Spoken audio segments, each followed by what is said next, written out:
আপনার কাছে যদি মুরগির ঝোল আর সাদা ভাত বেশি ভালো লাগে তবে আপনি সেটাই খান। গার্লফ্রেন্ড বা বয়ফ্রেন্ডের চোখে স্মার্ট সাজার জন্য বা অন্য কারো কাছে স্মার্ট সাজার জন্য চাইনিজ অর্ডার করার কোনো দরকার নেই। যদি ক্যাপাচিনো খেতে ভালো না লাগে জোর করে ভালো লাগাতে যাবেন না।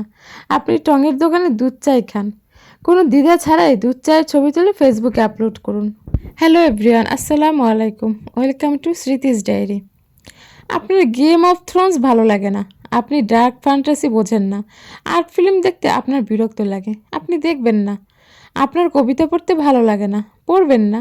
বৃষ্টি হলেই যে কবিতা পড়তে হবে এমন কথা কি কোথাও লেখা আছে? স্টাইলিশ আর টাইট ফিটিং জামা কাপড় পরে কমফোর্ট ফিল না করলে পরবেন না।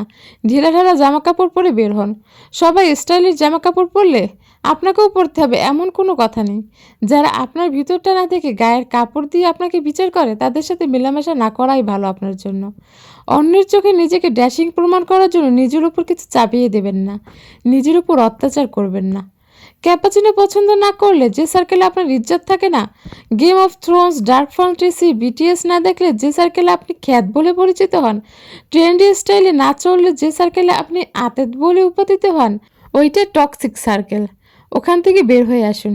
যারা আপনাকে আপনার মতো করে গ্রহণ করতে পারে না তাদের কাছে গ্রহণযোগ্য হওয়ার চেয়ে একা থাকাই ভালো। একটা কথা সবসময় মাথায় রাখবেন, কৃত্রিম আড্ডার কিছু উঁচু জাজমেন্টাল মানুষের সাথে মেলামেশার চাইতে একজন সাধারণ দিলখোলা মানুষের সাথে দুদণ্ড গল্প করা অনেক বেশি প্রশান্তির আর অনেক বেশি আরামদায়ক। তবে এটা সম্পূর্ণ নির্ভর করবে আপনার উপর, আপনি কি চান।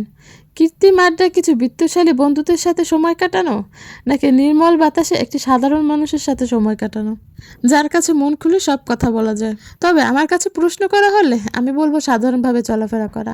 কি দরকার কিছু আভিজাত্যে মোড়ানো মেয়েকে বন্ধুদের সাথে সময় নষ্ট করার?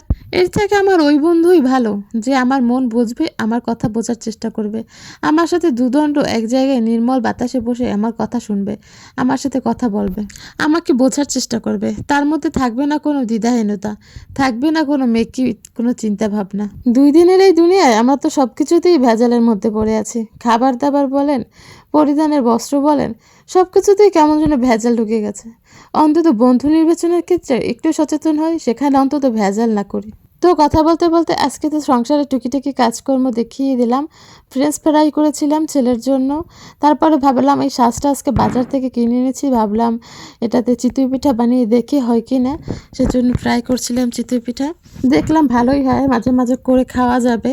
আর আমার ছোটো ছেলের চিতই পিঠা খুব পছন্দ।